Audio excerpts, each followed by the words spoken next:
पहली class start कर रहे हैं हम 10th क्लास।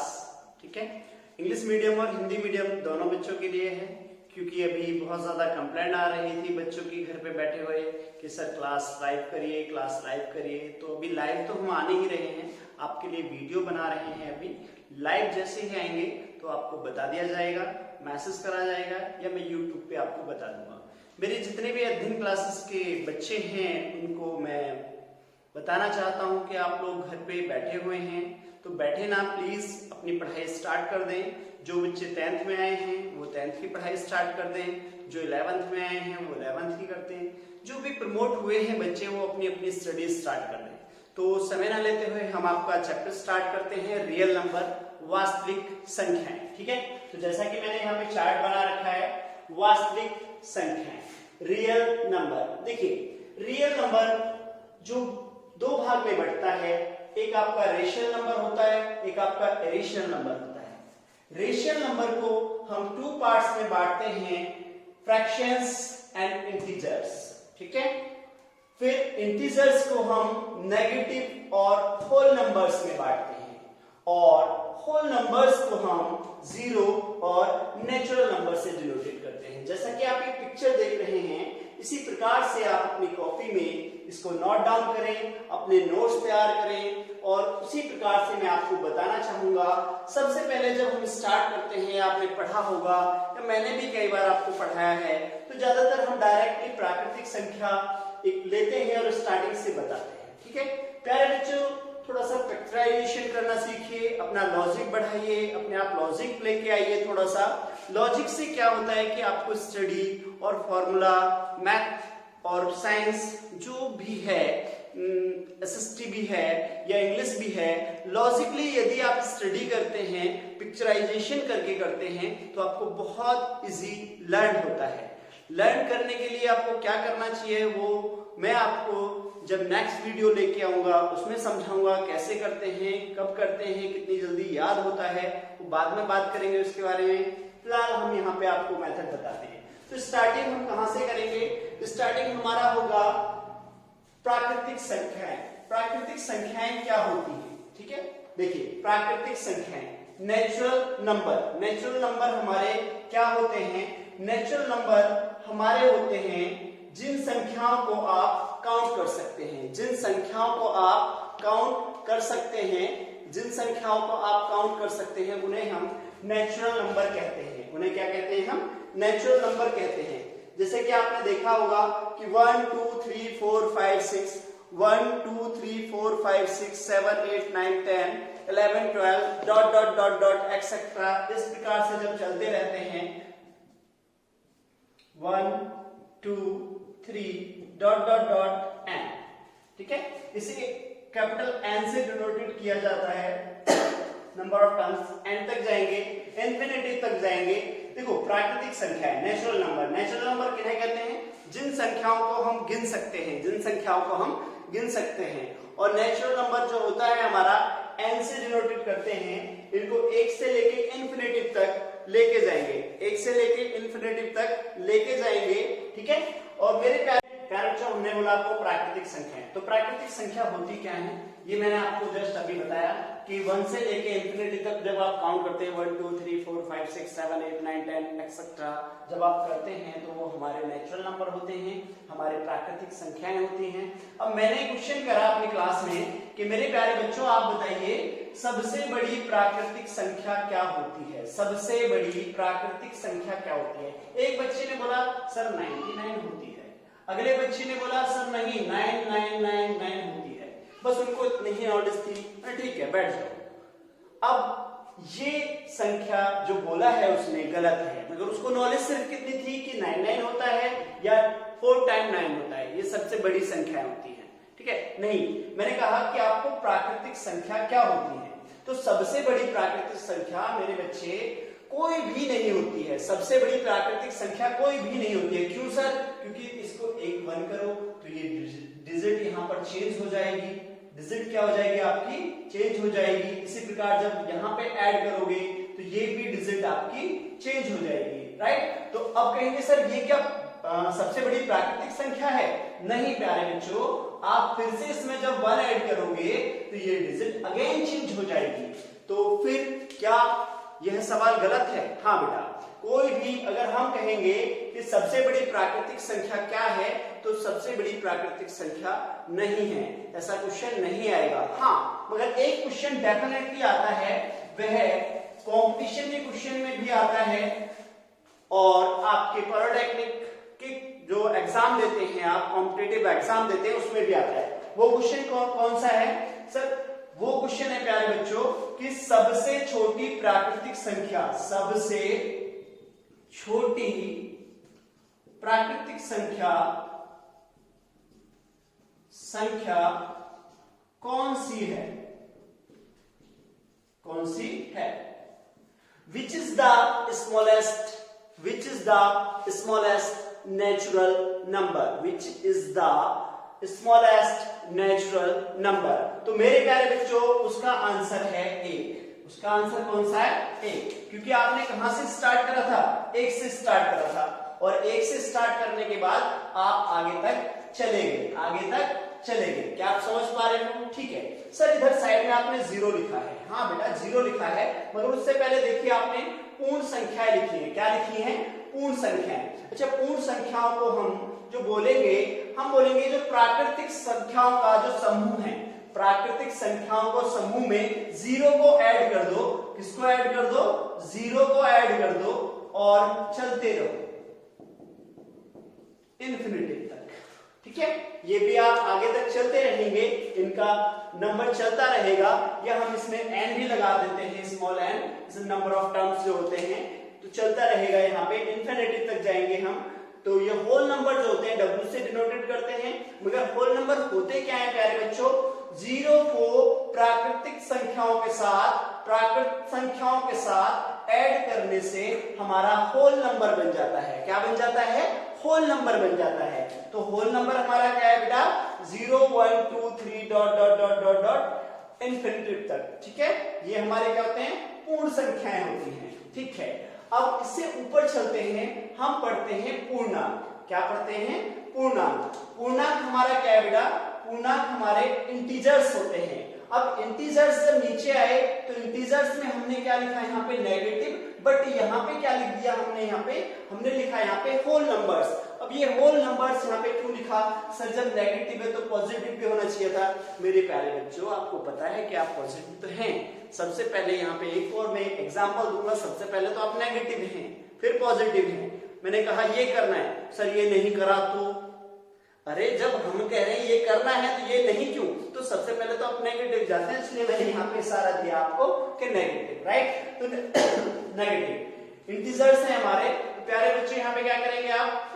इंटीजर्स क्या होते हैं? देखिए, सबसे पहले मैं एक छोटा सा वाक्य बताना चाहूंगा। आपने पढ़ा है, क्या पढ़ा है? एक संख्या रेखा पढ़ी है। क्या पढ़ी है?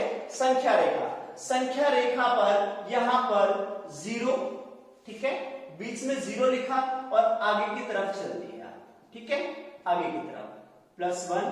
देखिए, प्लस वाले को मैं लिखा, प्लस वाले को लिखो या ना लिखो, प्लस में ऑलरेडी है। ठीक है, जब हम नहीं लिखेंगे तो प्लस में।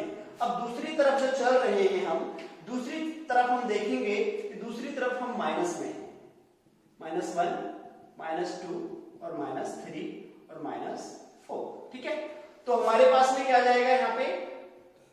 सॉरी, इंटीजर्स जो है आपके, इंटीजर्स हमारे पास में क्या हो जाएंगे? नेगेटिव और प्लस में पॉजिटिव। ठीक है, तो हम ये नहीं पढ़ेंगे नेगेटिव और पॉजिटिव, हम सीधा बोलेंगे जो इंटीजर्स होते हैं वो नेगेटिव्स प्लस में पूर्णांक, होल नंबर्स को मिला के इंटीजर्स बनते हैं। क्या बनते हैं? इंटीजर्स बनते हैं। देखिए मेरी बात ध्यान से सुनिए।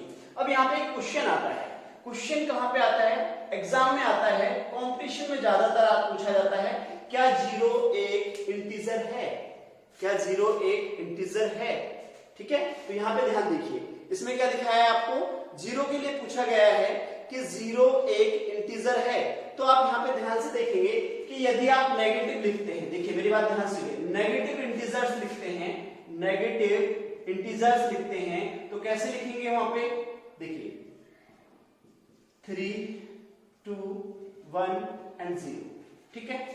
अब यहाँ पे क्या आएगा, अगला आएगा यहाँ पे पॉजिटिव इंटीजर्स लेंगे, पॉजिटिव में आएगा तो 1 0 1 2 3 डॉट डॉट डॉट, ठीक है। तो आप इंक्लूड करेंगे, कुछ बच्चे कहते हैं नहीं 0 एक इंटीजर नहीं है, वो सिर्फ क्या करते हैं यहां से 1 2 3 को काउंट करते हैं पॉजिटिव में और यहाँ पे लेते हैं माइनस में 1 2 3 4 को और बोलते हैं 0 एक इंटीजर नहीं है। नहीं प्यारे बच्चों, 0 एक इंटीजर है। अगर आप माइनस में लेंगे तो माइनस में किस तरह से काउंट करेंगे, और यदि आप प्लस में लेंगे तो प्लस में कैसे करेंगे, पॉजिटिव और नेगेटिव। तो आपने पढ़ा है यहाँ पे इंटीजर्स। इंटीजर्स क्या होते हैं हमारे, नेगेटिव और होल नंबर्स, और होल नंबर्स क्या होते हैं आपकी 0 एंड नेचुरल नंबर्स, ठीक है। समझ में आया, वेरी गुड। अब यहाँ से ऊपर चलते हैं हम रेशनल नंबर। अब हम शुरुआत करते हैं, क्या रेशनल नंबर, परिमेय संख्याएं। अब परिमेय संख्याएं किनसे बनती हैं, भिन्न और इंटीजर्स।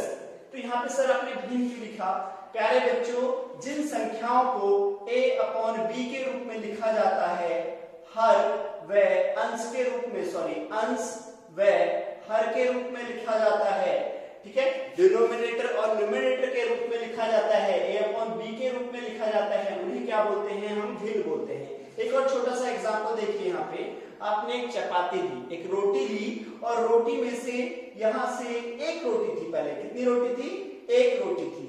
अब एक रोटी का आपने डिवाइड कर दिया, कितने पार्ट्स कर दिए सर, 2 पार्ट्स कर दिए। बोले ठीक है, अब तीसरा और आ गया, तो अब कितने पार्ट्स हो गए इसके, सर अब तो 3 पार्ट्स हो गए इसके। कितने पार्ट्स हो गए, 3 पार्ट्स हो गए।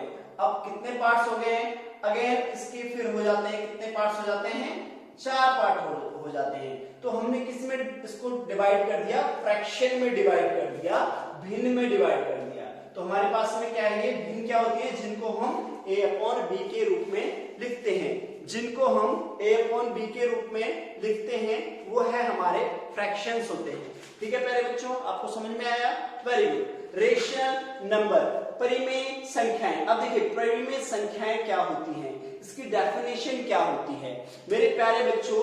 परिमेय संख्या होती है जिन संख्याओं को p/q के रूप में लिखा जाता है। किसके रूप में लिखा जाता है, p/q के रूप में लिखा जाता है, और q equal not is 0, q equal not is 0, और p और q कोई पूर्णांक हैं। p और q क्या है हमारे पास में, पूर्णांक हैं, इंटीजर्स हैं। क्या आप समझ पा रहे हैं, परिमेय संख्या, अगेन परिमेय संख्या किसे कहते हैं, परिमेय संख्या वह होती है जिस संख्या को p/q के रूप में लिखा जाता है। That number will be write down form of p/q form, then you will be called a rational number, you will be called a rational number, ठीक है। रेशनल नंबर हमारे पास में क्या होते हैं, जिनको p/q के फॉर्म में लिखते हैं, ठीक है, ओके। चलिए अब हम कहते हैं इरेशनल नंबर। इरेशनल नंबर हमारे पास में क्या होते हैं मेरे प्यारे बच्चों, जिन संख्याओं को p/q के रूप में नहीं लिखा जा सकता, जिन संख्याओं को p/q के रूप में नहीं लिखा जा सकता, उन्हें हम क्या बोलते हैं, उन्हें देखिए जिन संख्याओं को p/q के रूप में नहीं लिखा जा सकता, उनको हम क्या बोलते हैं, इरेशनल नंबर, अपरिमेय संख्या बोलते हैं। क्या बोलते हैं, अपरिमेय संख्या, ठीक है। जैसे अपरिमेय संख्या कौन कौन सी होती है, देखिए अपरिमेय संख्या हमारे पास में √2, √3, √5 डॉट डॉट डॉट, पाई भी हमारा अपरिमेय संख्या है, etc। बहुत सारी ऐसी संख्याएं हैं जो अपरिमेय संख्याएं हैं, और जब हम चैप्टर में चलेंगे आपको बताएंगे अपरिमेय संख्या को प्रूफ भी कैसे करके दिखाते हैं, ठीक है। अब बात आती है यहाँ पे रियल नंबर्स। क्या आती है बेटा, रियल नंबर्स। रियल नंबर्स हमारे क्या होते हैं, रियल नंबर्स क्या होते हैं, वास्तविक संख्याएं क्या होती हैं मेरे प्यारे बच्चों। रेशनल और इरेशनल संख्याओं का, रेशनल और इरेशनल नंबर्स का जो ग्रुप होता है, जो समूह होता है, उसे क्या बोलते हैं, रियल नंबर्स बोलते हैं। क्या बोलते हैं, रियल नंबर्स बोलते हैं, ठीक है। देखिए ये जो चैप्टर है आपका वास्तविक संख्याएं, ये 10th में है, मगर इसका जो बेसिक है, ये जितना भी है ये आप 9th में पढ़ के आ चुके हैं। और मेरे प्यारे बच्चों 9th में भी आपको जो बताया गया है, 9th में क्या है, संख्या पद्धति, ठीक है, संख्या पद्धति, नंबर सिस्टम। तो ये सारा बेसिक जो है 9th और 10th दोनों का है, 9th और 10th दोनों का है। इससे आगे आपका जो बेसिक है, इससे आगे जो आपका बेसिक है वो मैं अभी बताने वाला हूं। प्यारे बच्चों, जैसे अभी आपने देखा, आपने वास्तविक संख्याएं पढ़ी, क्योंकि आज हम जो आपको क्लास करा रहे हैं ये बेसिक क्लास है, ठीक है, जो 9th और 10th दोनों के लिए है, ठीक है। देखिए, तो ध्यान से देखेंगे आप, मैंने आपको पहले जो बताया था, क्या बताया था, रियल नंबर बताया था, ठीक है। अब हमने क्या लिखा है, नंबर्स, संख्याएं। संख्याएं क्या होती है, देखिए मेरे प्यारे बच्चों, सबसे पहले संख्या क्या होती है, संख्या और डिजिट इन दोनों में देखिए अंतर। सिंपल सा मैंने लिखा आपको 69, तो यह एक संख्या है, यह क्या है, एक संख्या है, बट इसमें 6 और 9 ये दोनों डिजिट हैं। तो ये कितने डिजिट की है, ये 2 डिजिट की है। कितने की है, ये 2 डिजिट की है, 79753। अब देखिए यहाँ पे ये है एक संख्या है, क्या है ये, संख्या, बट इसमें कितनी डिजिट है, 1 2 3 4 5। कितनी डिजिट्स हैं, 5 हैं। कितनी डिजिट्स हैं, 5 डिजिट्स हैं, 6053, ठीक है। अब हमने लिखा, तो संख्या कितनी है, संख्या एक ही है, संख्या कितनी है, एक ही है, मगर डिजिट्स कितनी है प्यारे बच्चों, 1 2 3 4। कितनी डिजिट्स हैं, 4। तो आप समझ गए होंगे कि संख्या क्या होती है और डिजिट्स क्या होती है, ठीक है। तो मैं आपको बताने जा रहा हूं संख्याएं। संख्याएं जो होती है हमारे पास में, सम और विषम। सम संख्याएं कौन सी होती हैं, विषम संख्याएं कौन सी होती हैं, वह संख्याएं वे नंबर्स जो 2 से पूर्णतः विभाजित हो जाएं, जो 2 से पूर्णतः, ठीक है ना, जो पूरी तरह 2 से कट जाएं, तो वह संख्याएं सम होती हैं। जैसे कि 2 4 6 8 10 डॉट डॉट, ठीक है। तो ये संख्याएं क्या हैं, ये सम संख्याएं हैं। क्या, कौन सी संख्याएं, ये सम संख्याएं। अब विषम संख्याएं कौन सी होती हैं मेरे प्यारे बच्चों, विषम संख्याएं होती हैं वे संख्याएं जो 2 से पूरी तरह ना कटे, जो जब 2 से उन्हें काटेंगे तो उनमें शेष रह जाएगा, 1 शेष रहेगा, हमेशा 1 रहेगा। देखिए कैसे, जैसे मैंने कहा 3 5, ठीक है, 7 9, ठीक। अब देखो इसमें हमने कहा 99 को हमने 2 से डिवाइड किया। कितने से करा, 2 से डिवाइड करा, तो हमने देखा 2 चौके 4 बार गया 8, ठीक है। यहां से माइनस करा तो 1 बचा, ऊपर से कितना ले लिया, 9 ले लिया, ठीक है। कितने टाइम्स जाएगा, देखिए 2 नाम 18, कितना बचा, 1। तो हमेशा कितना शेष बचेगा, रिमाइंडर 1 रहेगा, हमेशा रिमाइंडर क्या रहेगा, 1 रहेगा। तो हमने क्या बताया था, वह संख्या जो 2 से पूर्णतः विभाजित ना हो उसे हम क्या बोलते हैं, विषम संख्या बोलते हैं। और सम संख्या कौन सी होती है, जो 2 से पूर्णतः कट जाए। जैसे हम इसमें भी एक एग्जांपल आपको देना चाहेंगे, जैसे आपको एग्जांपल दिया है यहाँ पे 96 को आपको 2 से डिवाइड करना है, ठीक है। कितने से करना है, 2 से डिवाइड करना है, ठीक है। कितने टाइम्स जाएगा, 4 टाइम्स, ठीक है। 2 चौक 8, ठीक, कितना बचा, 1। अब देखिए यहाँ पे 16 है, कितने बार जाएगा, 8 बार, ठीक है। 8 दूनी 16, रिमाइंडर कितना हो गया, यहाँ पे 0 हो गया, रिमाइंडर कितना हो गया, 0। तो मेरी बात आप ध्यान से समझ गए होंगे प्यारे बच्चों, वेरी वेरी गुड, बहुत अच्छी बात है, ठीक है। वे संख्याएं जो 2 से पूर्णतः विभाजित होती हैं, सम इवन नंबर्स बोलते हैं, जो 2 से पूर्णतः विभाजित नहीं होती हैं, और विषम संख्या बोलते हैं, ठीक है। तो देखिए अब आगे चलेंगे आप यहाँ पे, तो आगे आप देखेंगे मेरे प्यारे बच्चों, भाज्य और अभाज्य, ये बहुत इंपॉर्टेंट है। यहाँ पे बच्चे बहुत ज्यादा कंफ्यूज होते हैं कि ये भाज्य है या अभाज्य है, ठीक है। तो इनमें बहुत ज्यादा कंफ्यूज होते हैं। तो जब मैं पूछता हूँ बच्चों से कि भाज्य कौन कौन सी हैं, अभाज्य कौन कौन सी हैं, तो उसमें बच्चा बहुत ज्यादा कंफ्यूज हो जाता है और यहाँ पे गलती कर देता है। मेरे प्यारे बच्चों ध्यान दीजिए, मैं बहुत इजी और सिंपल मेथड बताऊंगा आपको कि भाज्य कौन सी होती हैं और अभाज्य कौन सी होती हैं। मेरी बात ध्यान से सुनिए। सबसे पहले मैं आपको बताऊंगा कि वे संख्याएं जिनमें केवल और केवल दो फैक्टराइजेशन हो। जैसे कि मैंने कहा आपको, जैसे हमने ले लिया 5 लिया, अब 5 को हमने कहा 5 के फैक्टर बताइए। 5 के फैक्टर है मेरे प्यारे बच्चों 1 गुणा में 5, 1 गुणा में 5। तो अगला आपने देखा 9 लिया, 9 के देखिए 9 के कितने गुणनखंड हुए 1 गुणा 3 गुणा 3।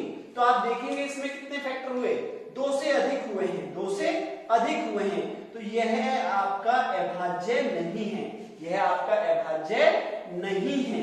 ठीक है, तो मैंने जैसे आपको बताया अभाज्य संख्याएं वे होती हैं जिनमें केवल 2 फैक्टर होते हैं, जिनके गुणनखंड 2 होते हैं। तो मैंने यहाँ पे आपको करके दिखाया। जैसे कि अगला देखते हैं, आपने देखा 13 लिया, तो 13 को देखा कितना हुआ इसका फैक्टर 1 गुणा 13, 1 मल्टीप्लाई 13। तो इसमें कितने हैं टोटल 2 फैक्टराइजेशन हुए हैं। तो जिनके अंदर केवल और केवल 2 फैक्टराइजेशन होते हैं वे अभाज्य गुणनखंड होते हैं, अभाज्य संख्याएं होती हैं। और इनको सिंपली बताएंगे, सिंपली बता सकते हैं कि वे संख्याएं जो सिर्फ और सिर्फ अपनी संख्या से विभाजित होती हैं, अपनी संख्या से डिवाइड होती हैं, तो वे संख्याएं हमारी क्या कहलाती हैं भाज्य कहलाती हैं। क्या कहलाती हैं भाज्य कहलाती हैं। अब देखिए ध्यान से देखेंगे, सॉरी अभाज्य कहलाती हैं, सॉरी ठीक है अभाज्य। वे संख्याएं क्या कहलाती हैं अभाज्य कहलाती हैं। अब देखेंगे आप यहाँ पे नॉन प्राइम, ठीक है भाज्य संख्या। भाज्य संख्या कौन सी होती है? भाज्य संख्या वे संख्या होती हैं जिनके अपनी संख्या के अलावा और एक और अतिरिक्त, एक और एक के अतिरिक्त और गुणनखंड हो, तो वह क्या कहलाती है आपकी भाज्य संख्याएं। जैसे कि मैं आपको दिखाना चाहूंगा यहाँ पे, जैसे 12 है। अब 12 में देखा आपने 1 गुणा 2 गुणा 2 गुणा 3, ठीक है। तो हमारे पास देखो कितने फैक्टर हो गए इसमें 2 से अधिक है। देखो 2 तो यहीं तक है, तो इसमें टोटल 4 हो गए। तो ये हमारी कौन सी है? ये भाज्य है। तो सिंपल सा मेथड आप याद रखें कि भाज्य संख्याएं वे होती हैं जिनके अपनी संख्या के अलावा और अतिरिक्त संख्या से कटे, तो वह हमारे पास में क्या होती है? नॉन प्राइम होती है, भाज्य होती है, ठीक है ना। कौन सी होती है? भाज्य होती है, ठीक है। अब बात आती है यहाँ पे कि भाज्य संख्याएं कितनी होती हैं और अभाज्य संख्याएं कितनी होती हैं। सर हमसे तो ये वाला क्वेश्चन किसी भी बोर्ड में नहीं पूछा गया। अभी हम ना 8th में, ना 10th में, ना 6th में, ना 5th में, किसी में नहीं पूछा गया। मेरे प्यारे बच्चों ये कंपटीशन में पूछ लिया जाता है आपसे, ठीक है। कि या आप देखेंगे, आप जब अपना कॉम्पिटिटिव एग्जाम देते हो या पीएससी का एग्जाम देते हो, तो उसमें आपसे पूछ लिया जाता है कि आप बताइए 1 से 25 तक, 1 से 25 तक कितनी अभाज्य संख्याएं हैं, ठीक है, ठीक है। यहां पे पूछ लिया जाएगा 1 से 25 तक कितनी प्राइम नंबर्स हैं, अभाज्य संख्याएं। तो इनके लिए आपको कंफर्म करना पड़ेगा आपको। देखिए मैं आपको बताना चाहूंगा सबसे पहले हम यहाँ पे एक नंबर लेंगे, संख्याएं लिखेंगे, 10 तक लिखते हैं। देखिए 1 2 3 4 5 6 7 8 9 10, ठीक है, कोई दिक्कत नहीं। Very good. अब देखिए ध्यान से देखना, यहाँ पे मैंने कहा कि क्या यह अभाज्य संख्या है? नहीं, बिल्कुल भी नहीं है। एक न तो भाज्य है और न ही अभाज्य है। तो एक न भाज्य है न अभाज्य है। अब 2 की बात करते हैं। किसकी बात करते हैं? 2 की। क्या 2 भाज्य है? यस, हाँ 2 एक भाज्य संख्या है। कैसे? देखिए 2 के फैक्टराइजेशन करिए, 1 गुणा 2, तो कितने फैक्टराइजेशन हो गए इसके? 2 फैक्टराइजेशन हो गए। तो यहाँ पे देखा आपने 2 फैक्टराइजेशन हो गए इसके। तो ये क्या है हमारे पास में? ये हमारे पास में भाज्य संख्या है, अभाज्य संख्या है, सॉरी क्या है? अभाज्य संख्या, ठीक है। अब अगला देखेंगे 3 क्या है हमारे पास में? 3 हमारे पास में अभाज्य संख्या है, प्राइम नंबर है। क्या है? Prime number. 4 देखेंगे, 4 हमारे पास में क्या है? भाज्य है। क्या है? ये है भाज्य है, नॉन प्राइम है, ठीक है। और अगला देखेंगे आप 5 हमारे पास में क्या है? प्राइम नंबर है, ठीक है। 6 देखेंगे नॉन प्राइम है, और 7 देखेंगे ये हमारे पास में क्या है, प्राइम नंबर है। 8 नॉन प्राइम है, और 9 क्या है बताओ। अब कुछ बच्चे बताएंगे प्राइम। नहीं बेटा, देखिए 9 को जब हम फैक्टराइजेशन करेंगे, आप यहाँ पे देखिए 9 के कितने फैक्टर हो रहे हैं, अभी अभी मैंने आपको बताया था जस्ट अभी। तो यहाँ देखेंगे 1 3 3, 1 गुणा 3 गुणा 3, तो इसमें कितने 2 से अधिक फैक्टराइजेशन हुए, तो 9 हमारा क्या हो जाएगा, 9 हमारा है क्या, भाज्य, ठीक है, भाज्य है, नॉन प्राइम, ठीक है, नॉन प्राइम है। और 10 क्या हो जाएगा हमारे पास में, 10 भी नॉन प्राइम हो जाएगा। इसी प्रकार से आप जब काउंट करेंगे तो टोटल हमारे पास में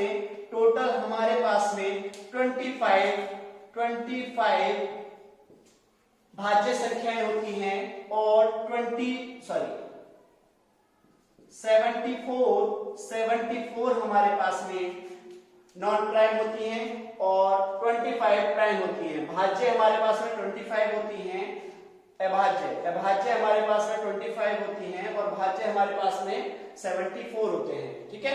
चलिए अब देखते हैं, अब चलते हैं से अभाज्य। से अभाज्य क्या है, को प्राइम, ठीक है। देखिए मेरे प्यारे बच्चों, को प्राइम वह संख्या है जब किन्हीं दो संख्याओं का कॉमन केवल 1 हो, या हम बोल सकते हैं कि दो संख्याओं का एससीआर, ठीक है, एससीआर, ठीक है। जैसे कि अब एक एग्जांपल देता हूं, यहाँ पे सिंपल सी है, 5 और नहीं थोड़ा बड़ा लेते हैं, 6 और 9 लेते हैं, ठीक है, 6 और 9, 6 के फैक्टर करते हैं यहाँ पे 1 गुणा 2 गुणा 3, ठीक है, और यहाँ पे 1 गुणा 3 गुणा 3। अब मेरी बात ध्यान से देखिएगा, अब मैंने कहा था आपसे कि सिर्फ और सिर्फ केवल एक ही इसमें कॉमन होगा। अब देखो एक तो कॉमन है, इसके बाद इसमें 3 भी कॉमन है। अब 3 कॉमन है तो इसका मतलब कि ये आपका कोप्राइम नहीं है, कोप्राइम नहीं है। अब देखो यहाँ पे लेते हैं हम 15 और 16, ठीक है, 1 गुणा 3 गुणा 5, ठीक है, और यहाँ पे देखेंगे 16, ठीक है, 1 गुणा 2 गुणा 2 गुणा 2 गुणा 2, ठीक है। अब यहाँ पे देखिए इन दोनों में क्या कॉमन है, सिर्फ और सिर्फ एक कॉमन है, सिर्फ और सिर्फ क्या कॉमन है, एक कॉमन है। तो यह हमारे पास में क्या है, सहभाज्य, कोप्राइम नंबर, कोप्राइम नंबर। तो एक सिंपल सी लैंग्वेज में मैं आपको बताना चाहूंगा सहअभाज्य संख्या क्या होती है। सहअभाज्य संख्या वे संख्याएं होती हैं या वह संख्या होती हैं, ठीक है, जिनका केवल और केवल किन्हीं दो संख्याओं का केवल और केवल एचसीएफ 1 हो, उनका कॉमन फैक्टर सिर्फ 1 हो, तो उसे हम क्या बोलते हैं, सहअभाज्य संख्या बोलते हैं, ठीक है। मेरे प्यारे बच्चों, मैंने आपको आज बेसिक क्लास दी है, इसके बाद में आपकी 10th की क्लास, नेक्स्ट क्लास जो होगी 10th का पहला चैप्टर होगा रियल नंबर, उसमें आपके क्वेश्चंस एग्जाम्पल से लेके आपके एक एक क्वेश्चन को कराऊंगा।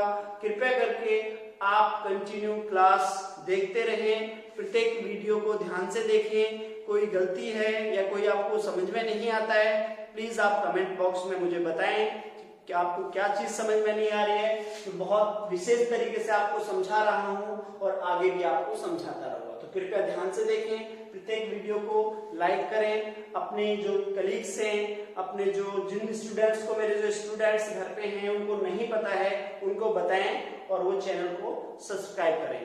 थैंक यू सो मच, धन्यवाद, जय श्री राम।